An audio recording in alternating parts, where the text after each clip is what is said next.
I know like there are a lot of times people come to me seeking assistance and they have this absurd notion that they think in one session that it's just going to fix them. Yeah. And yet the wounding spans decades, often going back to childhood.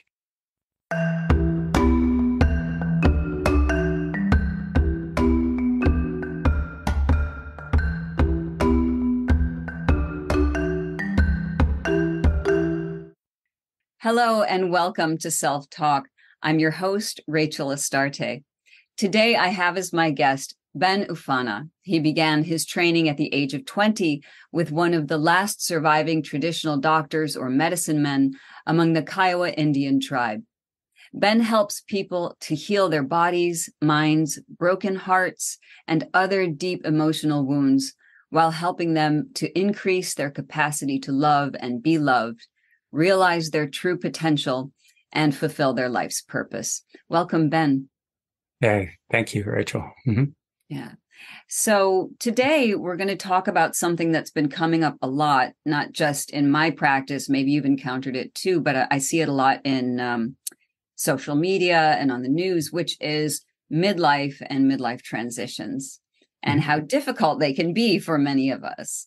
But before we get into that, I wonder if you could just speak to the listeners a little bit about how you got to be where you are, what brought you to the work that you do.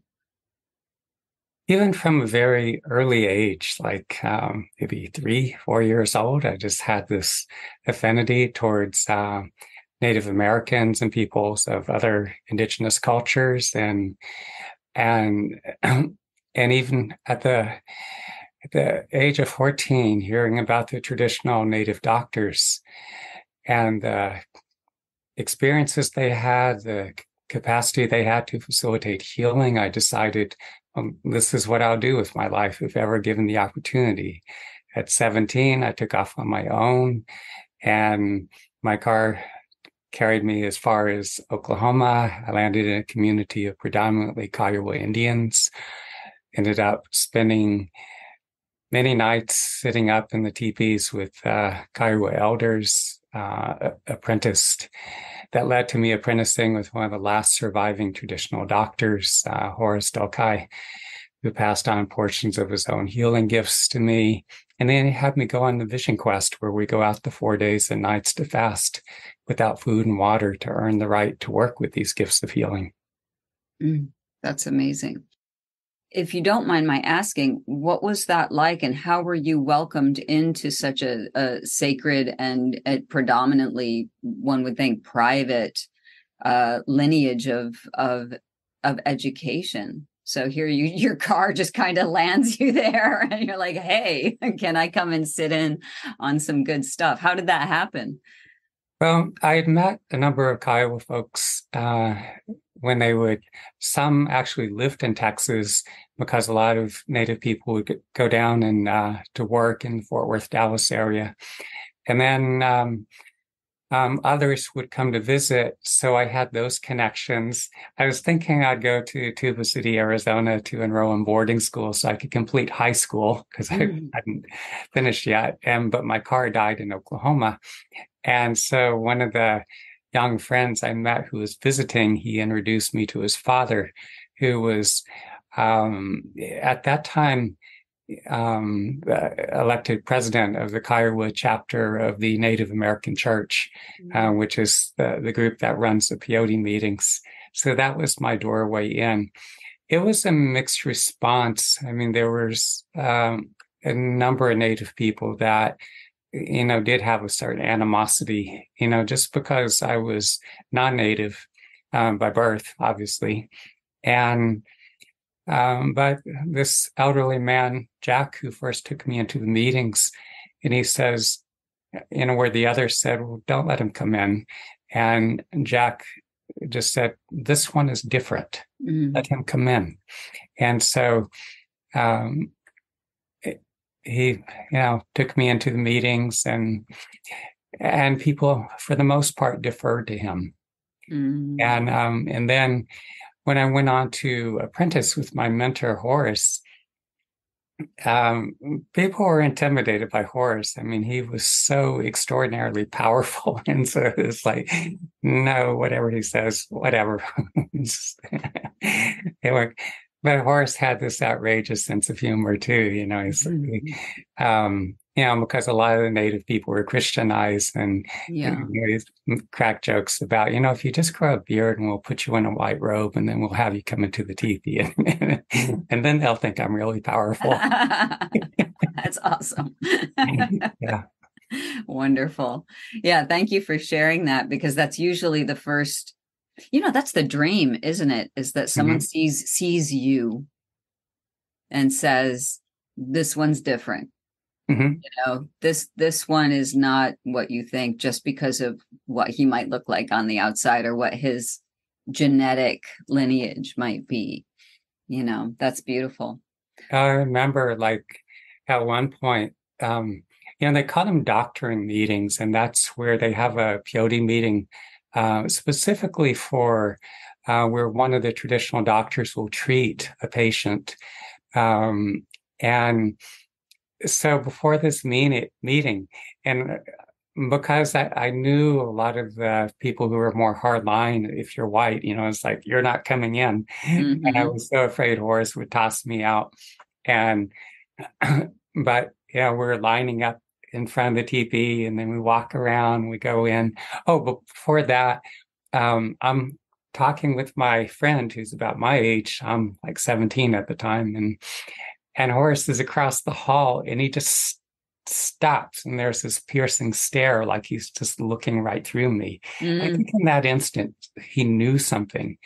And he was actually speaking to me within the meeting itself, just I think recognizing something is wanting to make that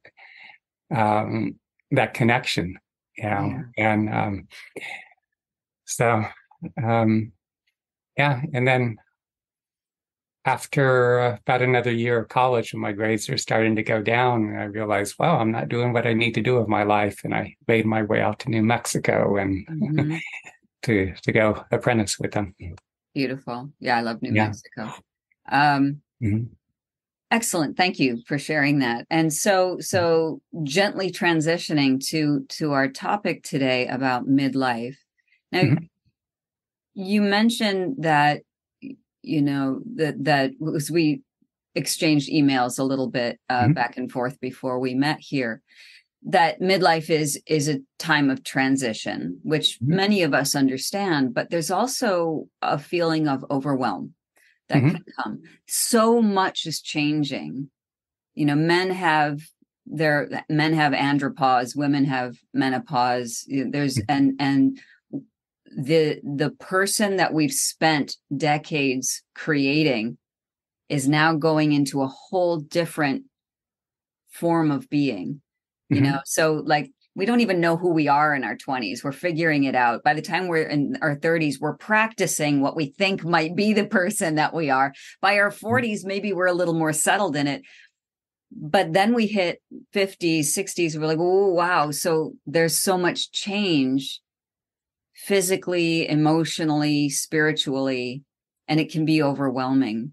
Mhm. And I wonder if you could talk a little bit about that sense of overwhelm, how why it exists, and what we might do to manage it.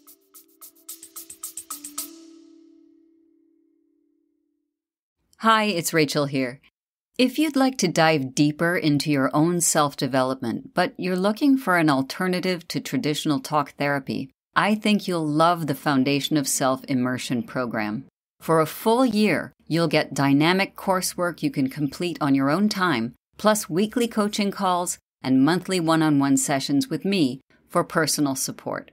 Visit foundationofself.com and click on the events page for more information. That's foundationofself.com.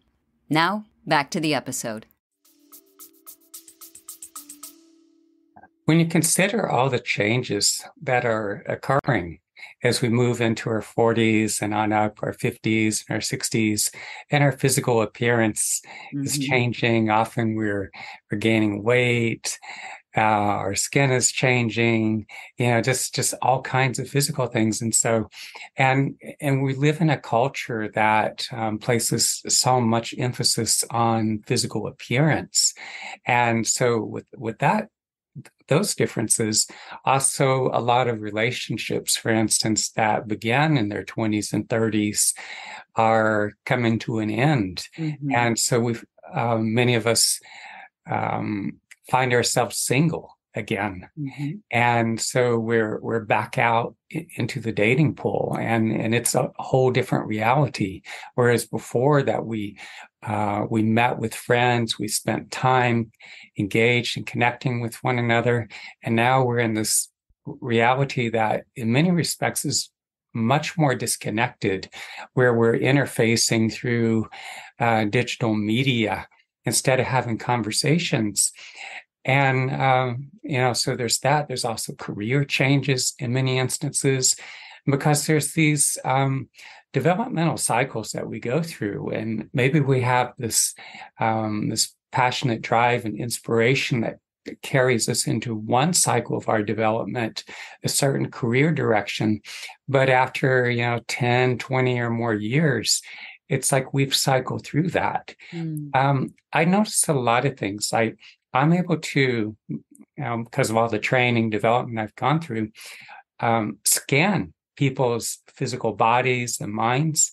And so oftentimes what I see when I look into people's bodies and minds is it's as if there's this running out of gas. Like, okay, you have like children, from infancy, childhood, adolescence, these generative cycles, just one after another. And it's just kind of self-perpetuating. But as we get as we get older, starting our 30s, 40s, 50s, 60s, and on, those cycles don't perpetuate themselves in the same way. Now, indigenous peoples, for instance, among Native Americans, they had these various interventions, processes, and even in different parts of Asia where there were a lot of internal practices that people did in, say, the Taoist lineages, and that's in China, for instance. But we lack that in this culture, whereas that, where Native people would work with the traditional doctors, going through various healing ceremonial practices, myself and my own continued training, going through the vision quest where I'm fasting the 4 days and nights without food and water. Because, when we experience a lot of the losses, like when relationships break apart, most people never fully process or digest those experiences. Hardships, like financial hardships, like we were struggling financially to make it, loss of employment, like if we lose jobs and stuff, all these things, when they hit us, and that impact, from these losses, which are in many respects devastating. And also there's just the low grade stress as well. That's just a continuing reality, working in jobs that we hate or just that we find boring at the least. Is that accumulates in our body. There's this residual of all the stresses and the emotions that don't process, and it just builds up. It's this cumulative effect. Whereas like you have, children, teens, and 20 somethings, they don't have all that accumulation. But as we get older and that accumulation builds up, then it's like all the stagnation that's built up in the body. And the fact that most people haven't learned to work constructively with their emotions, it's just building and building. It just continues to accumulate. And so with all that stagnation, it greatly impedes like those next generative developmental cycles, so that, as we're moving further from our 30s to our 40s to our 50s, so maybe we cycle out of a relationship, we cycle through a certain career stage, but we don't have the gas to move into the next stage. Does that make sense? Absolutely makes sense. Yeah. And I think that, and you also mentioned sometimes past trauma can start to Yes. surface during this time as well. Do you find that that is sort of part and parcel of this inability to fuel yourself for the next stage? I mean, when we have past trauma that's not resolved, and then a new trauma can come in, like the end of a relationship or a career change or just the bodily changes that are going on, Mm-hmm. that past trauma can start to really tickle us again or come back into the forefront. So then it really feels like there's this huge pile on, Mm-hmm. right, of pain and then that sense of overwhelm, It right? has a compounding effect Mm-hmm. because, and it goes both ways in a sense that because we carry a lot of these early, deeply wounding experiences or traumas, there's a tendency that we tend to, we're sort of magnetic. We attract to us individuals and experiences that are in many ways reenactments of these early life traumas. And when that happens too, that evokes powerful emotional responses, which the emotional response, and often it's hard to differentiate, is a combination of our present moment experience and the old historical. So these two things are going on simultaneously. The more you do deep emotional work, the easier it does become to differentiate, but you could also feel the overlap between the two. Mm-hmm. And and also the greater the extent of the trauma, because along with trauma, there's a certain amount of incapacitation, learned helplessness. There's with trauma, there's often elements of varying degrees of dissociation. The more dissociated we are, the less we are in touch with our body and mind's innate resources to affect change in our lives. There's also, as I look into people's bodies and minds, it's like a lot of the resources, the faculties fail to develop. When I scan people's bodies and minds, I see a vast difference in terms of, I see a lot of people, and it's not like they're defective or stupid or something's innately wrong with them, but because they suffered a lot of this emotional wounding and trauma, there's a lot of the developmental processes are interrupted. And also there's the fact that because they're interrupted, maybe they weren't quite as engaging or took as lived as fully as they could have. And so therefore a lot of resources just didn't develop. Mm-hmm. Yeah. Um, but, you know, on a daily basis, I feel it's so crucial. Like I suffered a lot of trauma, for instance, in my childhood and adolescence. It hit me early, especially, when you take this transmission of power from a traditional native doctor, that's a pretty intense, extraordinary power that is projecting into your body. And it's like pouring hydrogen peroxide into a wound. So all that infection's coming out. And so as that was happening in my 20s, when a lot of people were just carefree and running around and having a blast, and here I was dealing with the repercussions, what hits a lot of people in their later 20s, 30s, 40s, and 50s, it was hitting me early on. So I Mm-hmm. got a head start Yeah, on I was a gonna lot of what say. many other people are dealing with. Mm-hmm. And so um, I feel it's so crucial. Like, okay, we have experiences, people or situations, and they trigger us emotionally. And so the importance of being able to work constructively with our emotional responses, the fact that if we're not able to do so, if we can't work with our emotions or just haven't learned how, let's say, Mm-hmm. is that those emotions are not going to go away. Right. Having a drink to or smoking weed Mm-hmm. at the end of the day or something, or midday or whenever we do, okay, maybe it takes the edge off, but it's actually impeding our ability to do the deep level processing of those emotions. A lot of people overwhelmed with their emotions, well, then they go on psychotropics, antidepressants, anti-anxiety meds. And I feel in their bodies like how it's interrupting that circuit, that enables them to fully process those emotions. And so a lot of that emotion is trapped in the body still. And that greatly impedes that ongoing healing developmental process. Mm-hmm. So the more that we're able to access our emotions and be present with them, thoroughly digest and assimilate those emotional responses and can cycle through that, that helps to facilitate this ongoing developmental process we need to go through. Mm-hmm. Now, the thing is, like, a lot of people don't get in this culture that was a part of ancient traditional cultures is the part of therapeutic interventions. Mm-hmm. For instance, if we're holding all this stagnation, even, well, one, the fact that a lot of people don't know how to work constructively with their emotions. If you're working with a gifted psychotherapist that helps to actually connect you with your emotions and helps you to walk you through the process of, that processing of your emotions, mm-hmm. that's important.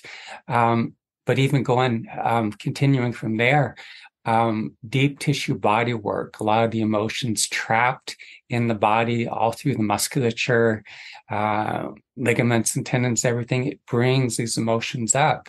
Consistent mm-hmm. body work so that you're, once you bring these emotions up and you're feeling them, and I know a lot of people don't want to feel, but instead of not going there, we need to go there. Yeah, exactly. Yeah. You have to go through it. You can't go around it. Yeah. Yeah. The only way is to go through it.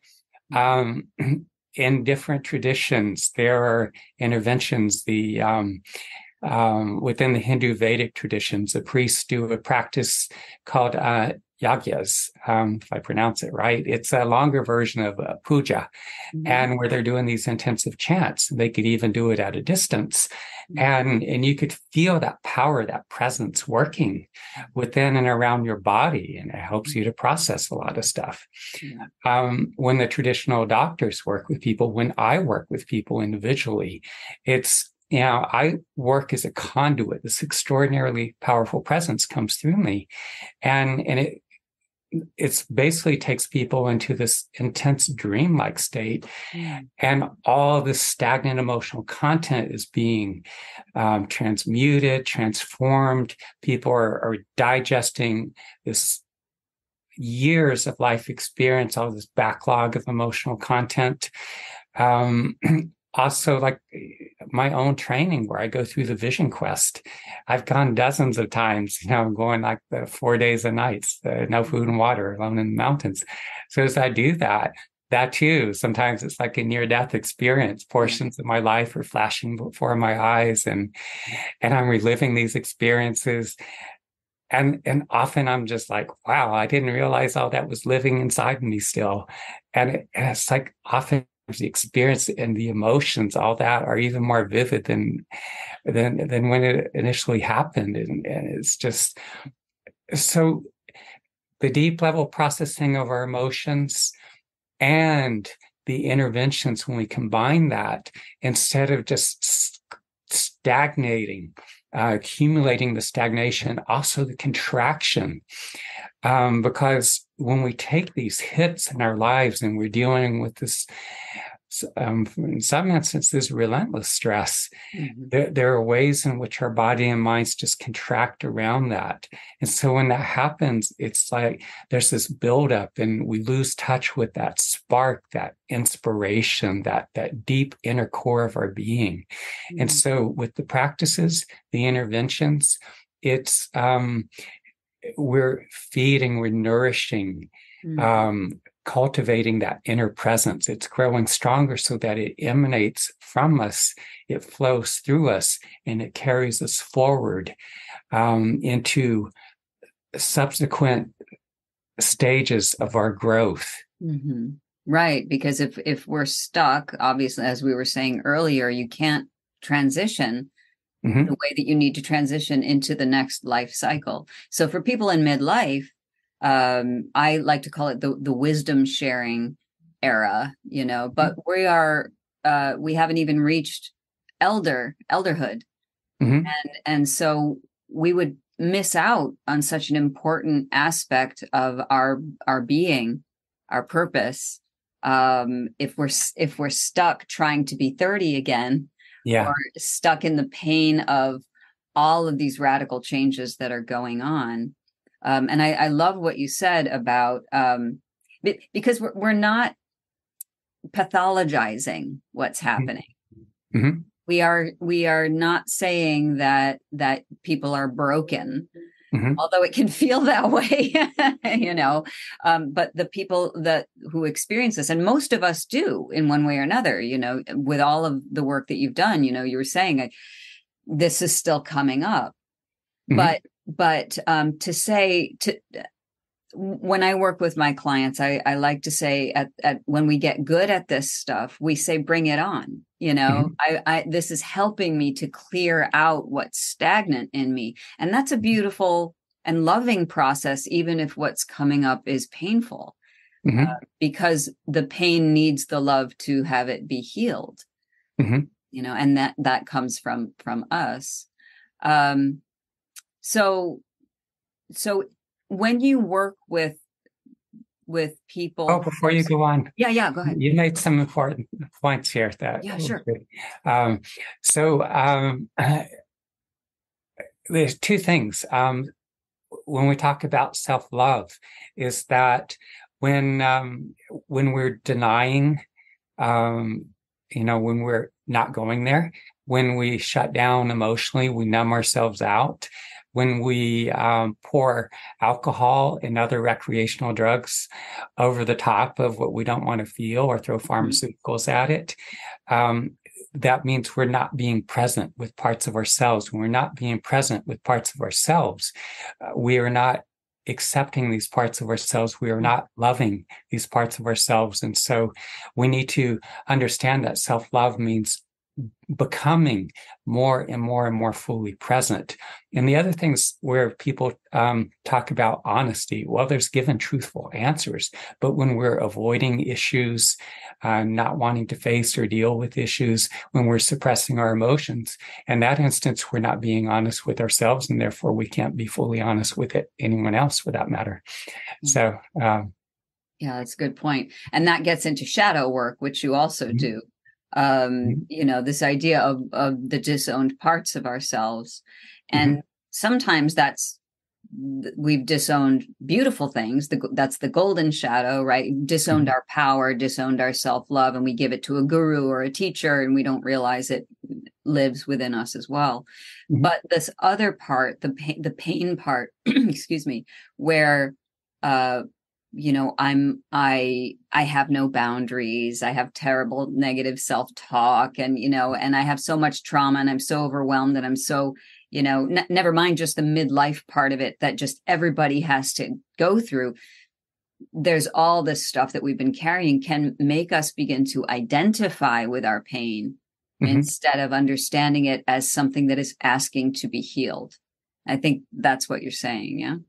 Yeah, and a lot of people sink down into the pain. They get consumed and they get overwhelmed by it because, you mentioned the self-talk, and these negative or destructive internal voices, they're actually fueled by the emotions that we suppress.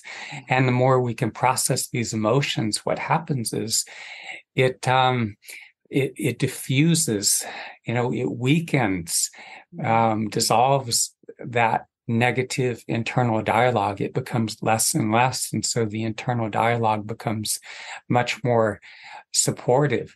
When we're suppressing emotions, when we're a lot of times we have these parts of ourselves that are deeply wounded, and we don't want to go there. We don't want to feel that. And so we're sitting way up here in our heads, in this kind of disconnected state. And that woundedness, we're trying to push it down. We keep trying to shove it down there. And so what happens is, well, we can do it to a certain extent, but then it just engulfs us and it takes over. And so the more that we do the deep internal processing with our emotions, make use of the interventions, we're actually building. One, we shrink down the mass of all the confusion and chaos. The more we digest, we're diminishing that mass of all the craziness inside of us. As we digest it, we integrate it. As it becomes a functional aspect of our being, it also serves as fuel for growth. But there's also this, and this is what a lot of people don't grasp because of not being able to look into the bodies and minds as I do, is that there's also this building of faculties and resources. And so that with that, there's like higher levels of functioning. Right. Right. Yeah. And it takes time, and it takes practice, and it takes being present in it. And even that fear of addressing the darker parts, addressing the wounded parts, you know, that also tends to go away once we realize there is nothing to fear in this work. You know, the unpleasantness is, to me, it's almost like I see it as a wounded animal. So we don't avoid a wounded animal. We do what we can to help that wounded animal to some extent, you know, if it's not unsafe to do so, you know, but in this case, it's our wounded animal. It's our self. So the work is something that we can do lovingly, but understand that it's not a quick fix. Right. So I appreciate there is that processing of the emotions, and the more we do it, obviously, as it is with anything else, the better we get at it. And it's just a different way of seeing what is broken in us. Yeah, I put air quotes for people who are just listening to the podcast and not watching. We are not broken, but I put broken in air quotes. Things that are not functioning for us properly. See, I've also trained for 17 years thus far with Shifu Li Taoyang, a master in the internal martial arts of Xingyi Quan, Baguazhang, Tai Chi, Qigong. And a lot of these masters in these internal martial arts traditions that have their roots in Taoism, they start training in early childhood, maybe like 4 or 5 years old. Hours of intensive practice on a daily basis. And so they're continually building this foundation, and it gets stronger and stronger. You know, we have advantages in our modern day world. You know, a lot of conveniences and comforts we enjoy, but we don't have the advantage of, you know, this intensive discipline, because you see these individuals and they just develop this extraordinary power. And even some of these old masters, you know, you ask me, you know, do you want to go up against this 20-something-year-old, or would you rather fight this old master here? Oh, I'll take the 20-something. And because that old master possesses so much power that, I mean, he could literally, if he strikes me, he can use that internal power, and it would actually rupture internal organs, or send me flying across the room or something. Yeah, so it's like the magnitude of power is so much greater. So in our culture here, it's too much based on the external, you know, physical appearance and all. Whereas like within these ancient traditional cultures, you know, these old Native American, these old yogis, these masters in these Taoist systems, you know, their power is actually so much greater than somebody in their 20s or 30s. Oh, for sure. Yeah. And that's a beautiful transition back into really specifically talking about midlife and aging and the power that we have. Now, I understand what you're talking about is years and years and years of building up practice. So let's take it into the West for a second, where we don't necessarily, we have access to it, but it's not part of our culture. And in fact, we get the opposite when we talk about societal expectations, or as you mentioned at the top of the show, about you know, having to look a certain way, having to earn a certain amount of money at a certain age, having to be on a path that the Western view of things really doesn't leave a lot of room for that level of self-growth. And it's really more surface stuff, literally surface stuff, you know, your bank account, your skin, your body, the car you drive, the house you live in. Mm-hmm. And so what would be some suggestions you might have for people listening who are saying yes, yes, yes to everything we're talking about? What even minor shifts can they begin to do on their own? Ideally, yes, we want them to go get a good therapist and go get a body worker and ideally even work with some of these more traditional healing methods if that's possible. But what can they do today within themselves to maybe just shift their perspective a little bit? See, my concern with that is a lot of people are so looking for a quick, instantaneous fix. Mm-hmm. And we're dealing with these realities on a daily basis as far as the wanting to look like we did in our 20s and having this the bank account and the beautiful home and the car and the perfect relationship and all these things. And that's this messaging is continuous. It's on a daily basis. Yeah. So we had that messaging on one hand, and then we have the emotional wounding that we carry from our past and the day-to-day realities that we're dealing with, and being sandwiched between these elements that can only do damage, And so, and I know, like, there are a lot of times people come to me seeking assistance, and they have this absurd notion that they think in one session that it's just going to fix them. Yeah. And yet the wounding spans decades, often going back to childhood. Yeah.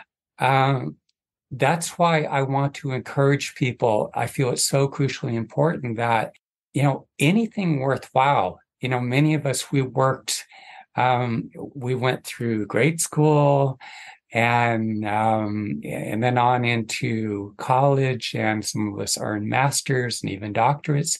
And so there's this investment in our education, and some went on to medical and law school and all that. And so when it comes to healing and our ongoing development, there is no quick fix. Mm-hmm. And I feel it's such a profound deficit. There's this profound gap in our understanding here. And so we need to learn the practices. One thing I teach people to do, everyone I work with, unless they're comatose, I work with people have me work with their family members who are not conscious sometimes. I help people who are dying at times to make their transition. Mm-hmm. But everyone else who is conscious, I have them do this practice, like, have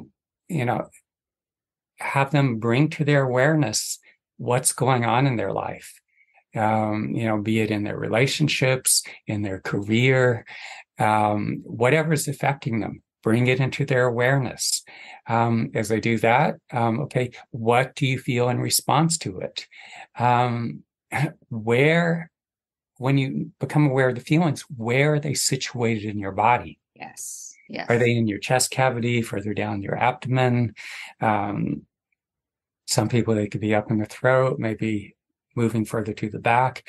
Where do you feel those emotions? Mm-hmm. Center your awareness deep in those emotions. Breathe very softly, very deeply. Follow the feelings and sensations as they go through their progression. No matter what therapeutic interventions you do, if you incorporate this practice, whether it's psychotherapy, if you're doing deep tissue body work, if you're working with a gifted healer such as myself, if you're really hardcore and go on the vision quest like me, whatever, just whatever you do, if you need to be doing the deep level processing of your emotions for any therapeutic intervention to be truly effective. And I have found the less people are able to access their emotions, the more shut down, locked up they are emotionally. That freezes them up internally. Mm. I have a close family member, she quit going to get therapeutic massages. And it's like, why? Yeah. It's just like, well, I couldn't tell he's doing anything. I couldn't Mm. see that as helping. And it's like, yeah, because you're so shut down and locked up emotionally that, and that's holds all that tension in your body. And Yeah. um, so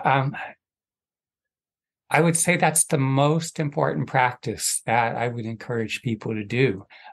And at the same time, I also encourage people to delve into these traditions, make use of these interventions, because, just considering the extraordinary amount of stress that we deal with at this time in history, the challenges we faced, we're pulled in so many different directions. We're on sensory overload with all this, like, social media, and we got all these devices and Yeah. emails, to answer, respond to, and uh, horrible boundaries between work, that spills over into what's supposed to be our individual time. Hmm. We need to be processing, we need to be digesting. Yeah. Beautiful. Mhm. So to sum it up, Mhm. step one, the first thing you can do is awareness. Awareness is the beginning of all of it, right? Mhm. Be aware of your emotions. Don't push them away.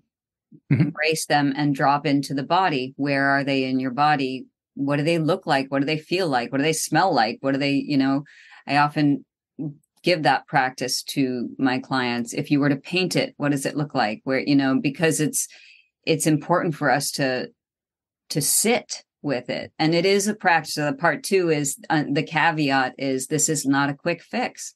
It's a Mhm. life process. Mhm. And so Daily. if we could get rid of this idea that you are broken, you see a healer and you're fixed, Mhm. then I think it would be a lot easier for everyone to understand that we are constantly doing this work, that we're constantly replenishing, and the stresses are coming in and we're Mhm. processing them, and we are, it's like rolling healing, right? And it goes on and on, and we get better at it over time. um but yeah, the takeaway here is that there is no quick fix. There is no pill to take, literally or figuratively, where you're going to be better. That this is it's a life choice. It's like, for example, being on a diet to lose weight. Mhm. That might help you in a short term. A massage might feel good in the moment, Mhm. but we're not doing the deep work. So if you want to lose weight, you have to change the way you eat consistently. It's not just a 6-week diet or something like that, right? Right. One important distinction is that, um, is especially in our culture here, and the fact that we live so much up in our heads, Yeah.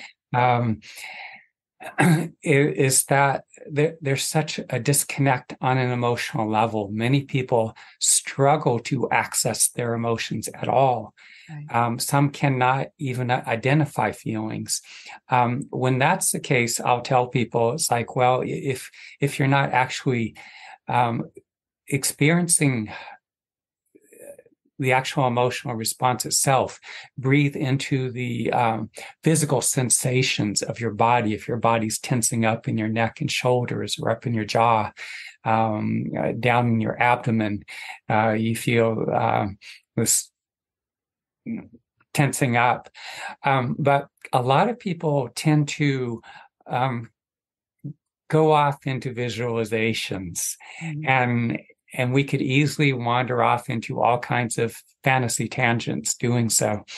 And so, as much as possible, if you're dealing with a stressful, upsetting, challenging situation, be it with the person you're partnered with, or maybe the person you're wanting to be with who's not reciprocating your love, uh, your work, family member, whatever.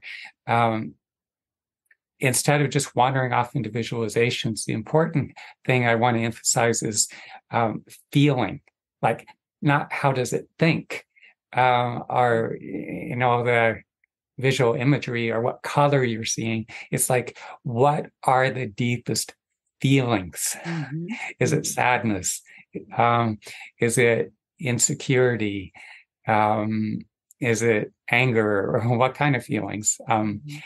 And there's, and for that matter too, there's a whole spectrum of feelings. So there will be other situations where you might be feeling elation or anticipation, or just that enjoyment of being with your partner, for instance, that feeling of warmth and closeness. You can breathe into these feelings as well. And these kinds of emotions, they actually have a nourishing effect within your body as you work with them, help you to become more embodied. Yeah, absolutely. Yeah, I like to bring all the senses in, but yeah, that's it. That's definitely, yeah, and going deep with it, and going deep with it's not just the surface thing. Sometimes it's like anger. What's underneath the anger, you know? So, beautiful. And, and emotions will often go through a progression. Like maybe it starts with anger, and you keep breathing with the anger, and as you do so, maybe it will transition to sadness, and sometimes resignation, not necessarily in that specific progression, but when you breathe into the emotion, stay with it for however much time it takes. Yeah. Sometimes we have to keep coming back to the same issue for days, weeks, longer. But as you keep returning, and the emotions will go through this transition, and even, profound grief or pain as you stay with it. At times in my 20s, when the pain was so excruciating, I would stay with it and my whole body would be racked with it. But at a certain point, I could feel it breaking open, come out of my body in waves, and profound emanations of warmth, and this presence emanating from the core of my being, and this, I could feel this connection to a higher power. And so the more we teach ourselves to stay present with whatever it is we feel, the more we activate, we engage our body and mind's own innate healing intelligence. Yeah. Good. That's a beautiful place to rest it for this episode. How can people reach you, Ben? The best way to reach me, my website is Ben Oofana, Ben, Ben, or Ben, then OOFANA .com. And so BenOofana.com.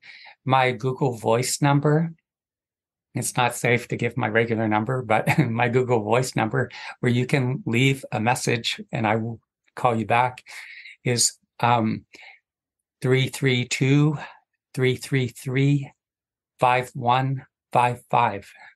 Okay, I just wrote it down so I could put it in the show notes. Yeah. Great. Google Voice. Thank you, Ben. I feel like we only just touched the surface of so much of your work, but I so appreciate you being here, and I think you've given listeners a lot to feel. A lot to chew on. Yeah. Thank you so much. I really enjoyed it. Thank you very much.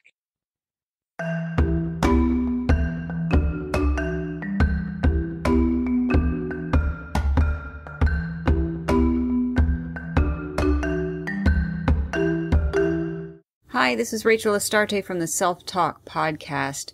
I'd love for you to send me your emails with questions or stories about yourself. What are you looking for? What are your questions? What are you grappling with in your own personal life that has to do with your identity, with yourself, with your very existence? These are the things that we're going to talk about during the podcast. And go ahead. It's all right. Get deep. I can handle it. So send them to Rachel@selftalkpodcast.com. And I'll see you on the next episode.